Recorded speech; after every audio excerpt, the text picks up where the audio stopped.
CIET NCERT presents audiobook of history for class 6th entitled Our Pasts 1.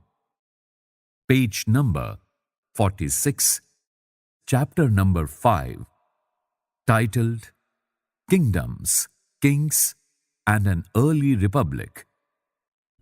Election Day. Shankaran woke up to see his grandparents all ready to go and vote. They wanted to be the first to reach the polling booth. Why? Shankaran wanted to know. Were they so excited? Somewhat impatiently, his grandfather explained, "We can choose our own rulers today." How some men became rulers. Choosing leaders or rulers by voting is something that has become common during the last 50 years or so. How did men become rulers in the past? Some of the Rajas we read about in chapter 4 were probably chosen by the Jana, the people. But around 3,000 years ago, we find some changes taking place in the ways in which Rajas were chosen.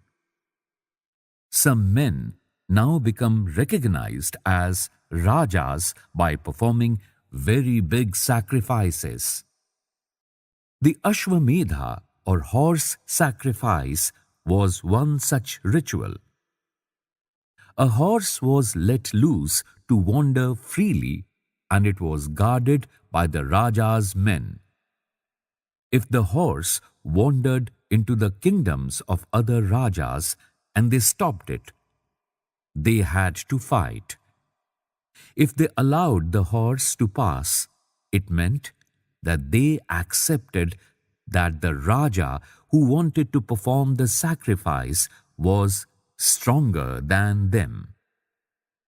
These Rajas were then invited to the sacrifice, which was performed by specially trained priests, who were rewarded with gifts. The Raja who organized the sacrifice was recognized as being very powerful, and all those who came brought gifts for him. The Raja was a central figure in these rituals. He often had a special seat, a throne, or a tiger skin. His charioteer, who was his companion in the battlefield and witnessed his exploits, chanted tales of his glory. Page number 47. His relatives, especially his wives and sons, had to perform a variety of minor rituals. The other Rajas were simply spectators who had to sit and watch the performance of the sacrifice. Priests performed the rituals, including the sprinkling of sacred water on the king. The ordinary people, the Vish or Vaishya, also brought gifts. However, some people, such as those who were regarded as Shudras by the priests, were excluded from many rituals. Make a list of all those who would be present at the sacrifice. Which are the categories that are described in terms of their occupation? Varnas. We have many books that were composed in North India, especially in the areas drained by the Ganga and the Yamuna during this period. These books are often called later Vedic because they were composed after the Rig Veda, about which you learnt in chapter 4. These include the Sama Veda, Yajur Veda, and Atharva Veda, as well as other books. These were composed by priests and described how rituals were to be performed. They also contained rules about society. There were several different groups in society at this time: priests and warriors, farmers, herders, traders, craftspersons, laborers, fishing folk, and forest people. Some priests and warriors were rich, as were some farmers and traders. Others, including many herders, craftspersons, laborers, fishing folk, and hunters and gatherers, were poor. The priests divided people into 4 groups called Varnas. According to them, each Varna had a different set of functions. The first Varna was that of the Brahmin. Brahmins were expected to study and teach the Vedas, perform sacrifices, and receive gifts. In the second place were the rulers, also known as Kshatriyas. They were expected to fight battles and protect people. Third were the Vish or the Vaishyas. They were expected to be farmers, herders, and traders. Both the Kshatriyas and the Vaishyas could perform sacrifices. Page number 48. Last were the Shudras, who had to serve the other 3 groups and could not perform any rituals. Often, women were also grouped with the Shudras. Both women and Shudras were not allowed to study the Vedas. The priests also said that these groups were decided on the basis of birth. For example, if one's father and mother were Brahmins, one would automatically become a Brahmin, and so on. Later, they classified some people as untouchable. These included some craftspersons, hunters and gatherers, as well as people who helped perform burials and cremations. The priests said that contact with these groups was polluting. Many people did not accept the system of Varna laid down by the Brahmins. Some kings thought they were superior to the priests. Others felt that birth could not be a basis for deciding which Varna people belonged to. Besides, some people felt that there should be no differences amongst people based on occupation. Others felt that everybody should be able to perform rituals, and others condemned the practice of untouchability.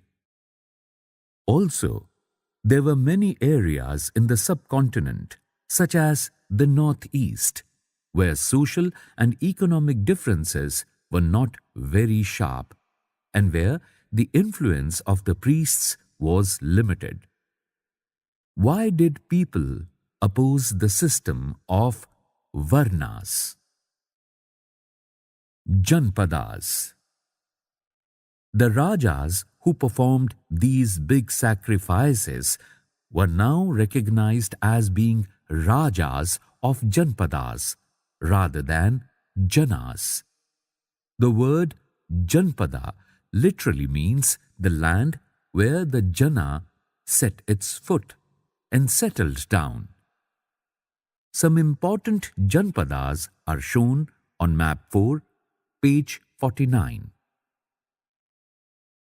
Archaeologists have excavated a number of settlements in these Janpadas, such as Purana Qila in Delhi, Hastinapur near Meerut, and Ataranji Kheda near Etah. The last 2 are in Uttar Pradesh. They found that people lived in huts and kept cattle as well as other animals. They also grew a variety of crops: rice, wheat, barley, pulses, sugarcane, sesame, and mustard. Is there a crop in this list that was not mentioned in chapter 3? A picture is shown in the left bottom of page number 48. It shows painted grey ware. Plates and bowls are the most common vessels made out of painted grey ware. These are extremely fine to touch with a nice, smooth surface. Perhaps these were used on special occasions for important people and to serve special food. Page number 49. They made earthen pots. Some of these were grey in color. Others were red. One special type of pottery found at these sites is known as painted grey ware. As is obvious from the name, these grey pots had painted designs, usually simple lines and geometric patterns. Mahajanpadas. About 2,500 years ago, some Janpadas became more important than others and were known as Mahajanpadas. Some of these are shown on map 4. Most Mahajanpadas had a capital city. Many of these were fortified. This means that huge walls of wood, brick, or stone were built around them. On this page, map number 4 is shown with the title Important Janpadas, Mahajanpadas and Cities. The important Janpadas, Mahajanpadas and cities are Gandhar, Takshashila, Kuru, Hastinapur, Panchal, Kausal, Kaushambi, Vaishali, Magad, Rajgrihi, Vajji, Ang, Avanti, Ujjain. Page number 50. Forts were probably built because people were afraid of attacks from other kings and needed protection. It is also likely that some rulers wanted to show how rich and powerful they were by building really large, tall, and impressive walls around their cities. Also, in this way, the land and the people living inside the fortified area could be controlled more easily by the king. Building such huge walls required a great deal of planning. Thousands, if not lakhs of bricks or stones had to be prepared. This in turn meant enormous labor, provided possibly by thousands of men, women, and children. And resources had to be found for all of this. On this page, a picture is shown. It shows the fortification wall at Kaushambi.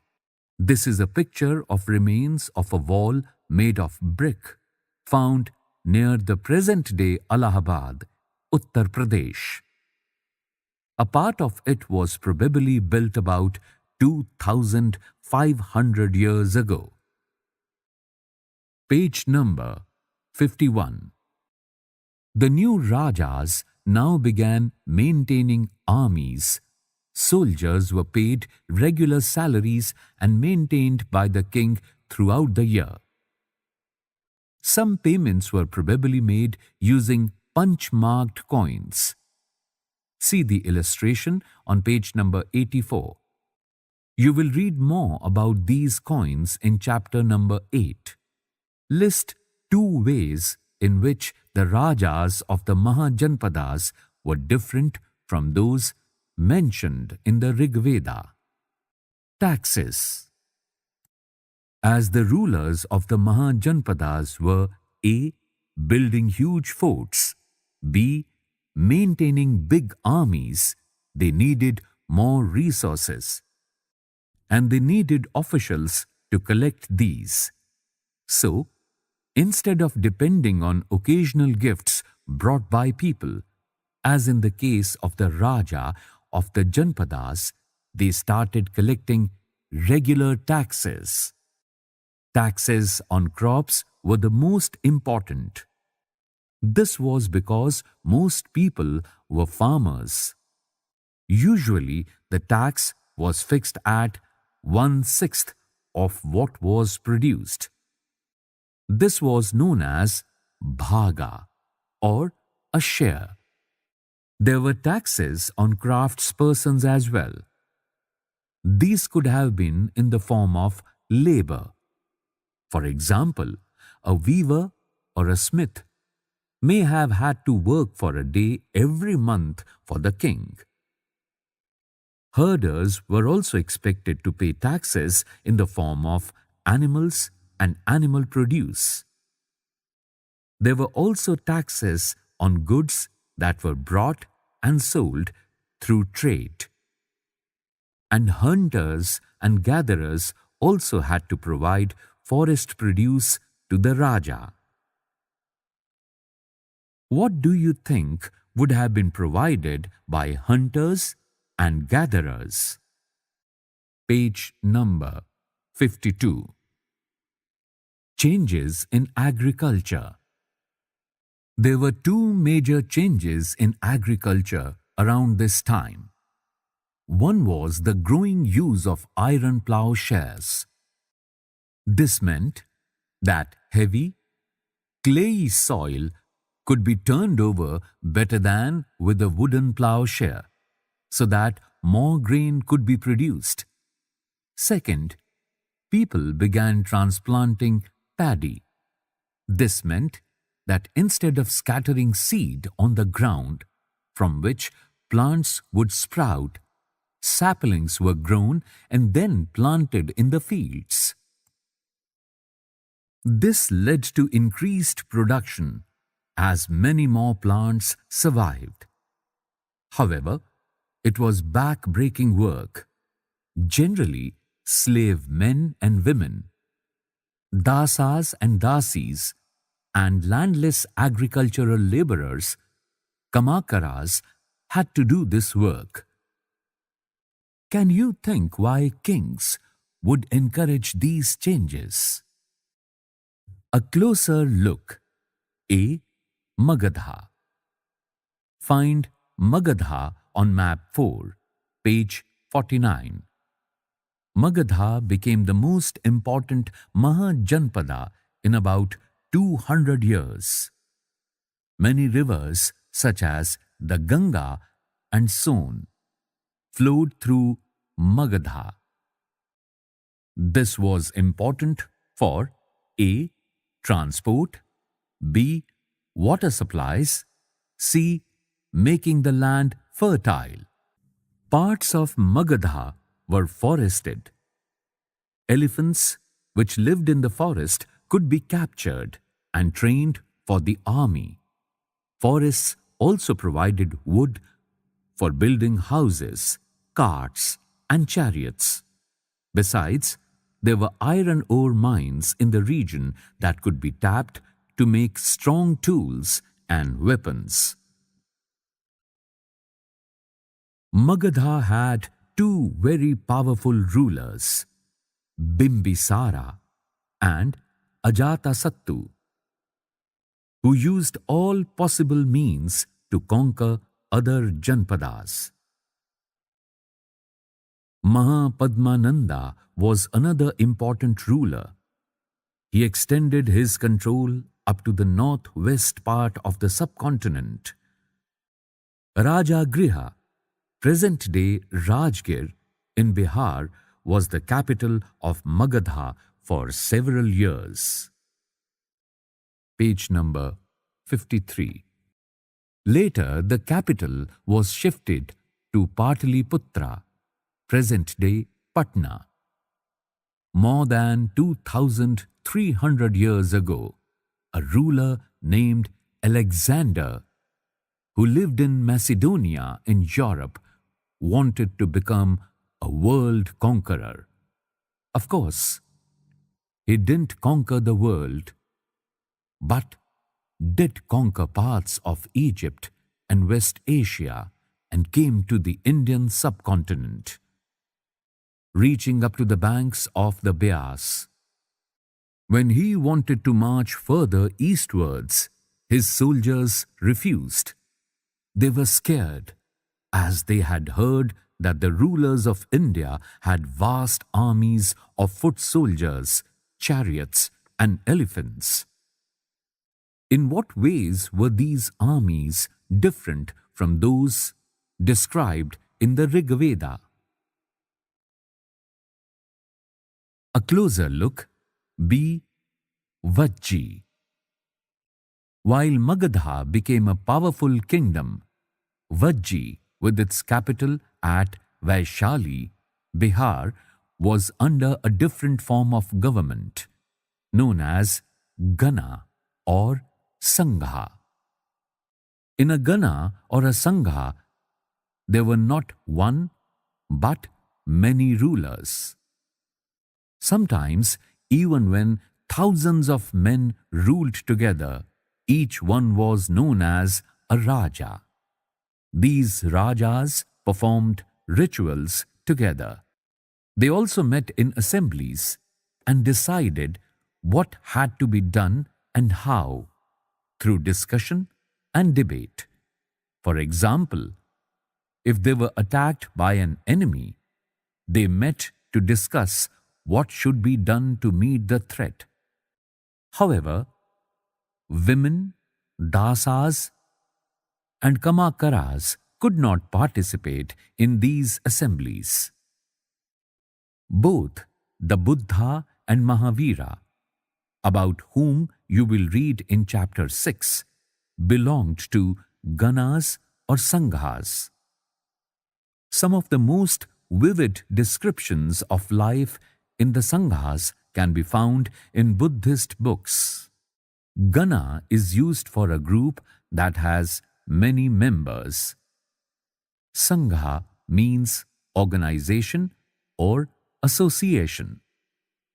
Page number 54. This is an account of the Vajjis from the Digha Nikaya, a famous Buddhist book, which contains some of the speeches of the Buddha. These were written down about 2,300 years ago. Ajatasattu and the Vajjis. Ajatasattu wanted to attack the Vajjis. He sent his minister named Vasakara to the Buddha to get his advice on the matter. The Buddha asked whether the Vajjis met frequently in full assemblies. When he heard that they did, he replied that the Vajjis would continue to prosper as long as they held full and frequent public assemblies. They met and acted together. They followed established rules. They respected, supported, and listened to elders. Vajji women were not held by force or captured. Chaityas, local shrines, were maintained in both towns and villages.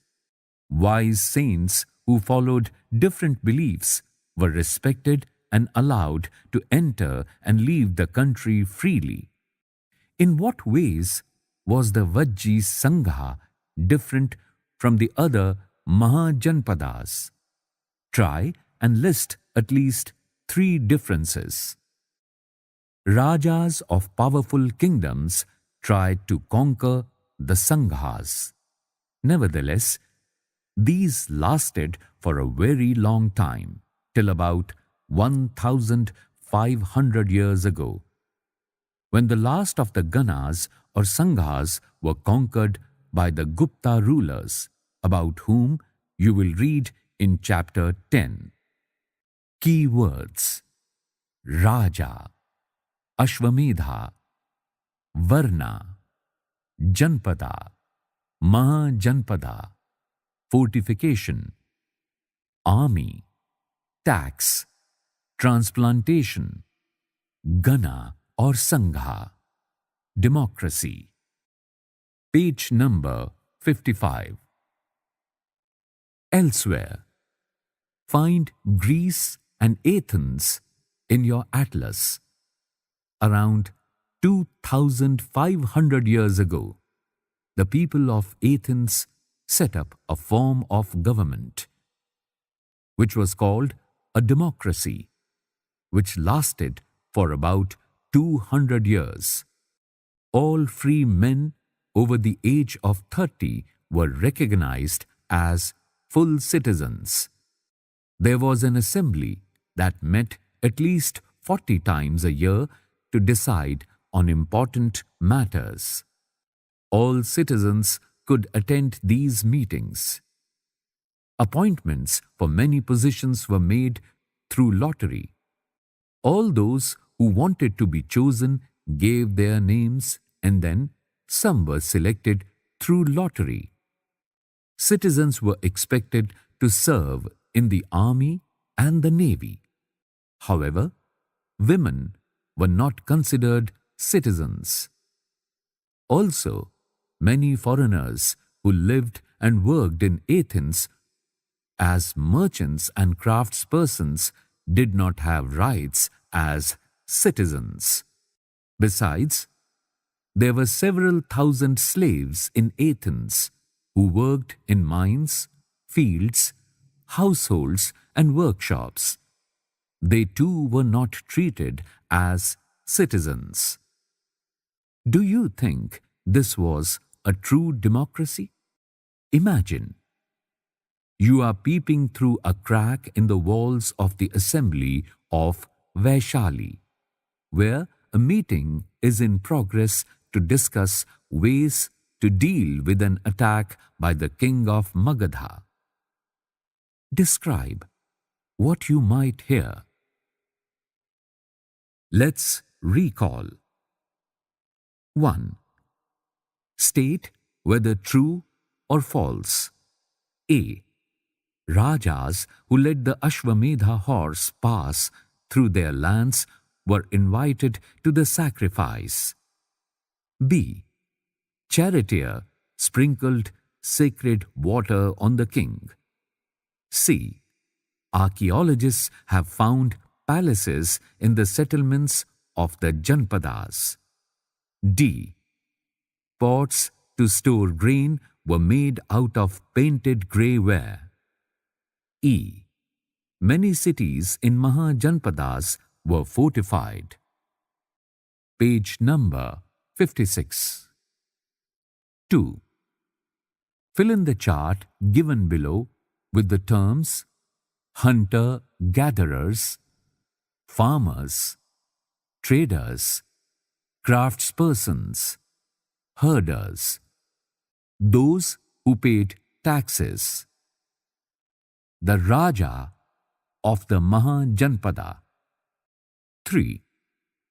Who were the groups who could not participate in the assemblies of the Ganas? Let's discuss. 4. Why did the Rajas of Mahajanpadas build forts? 5. In what ways are present-day elections different from the ways in which rulers were chosen in Janpadas? Let's do. 6. Were there any Janpadas in your state? If yes, name them.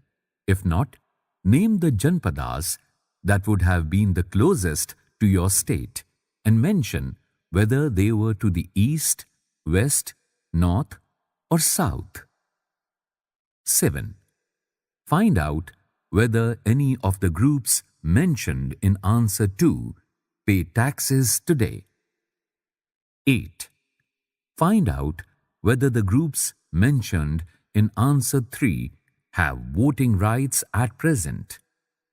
Some important dates. New kinds of Rajas about 3000 years ago. Mahajanpadas about 2500 years ago. Alexander's invasion, composition of the Digha Nikaya about 2300 years ago. End of the Ganas or Sanghas about 1500 years ago.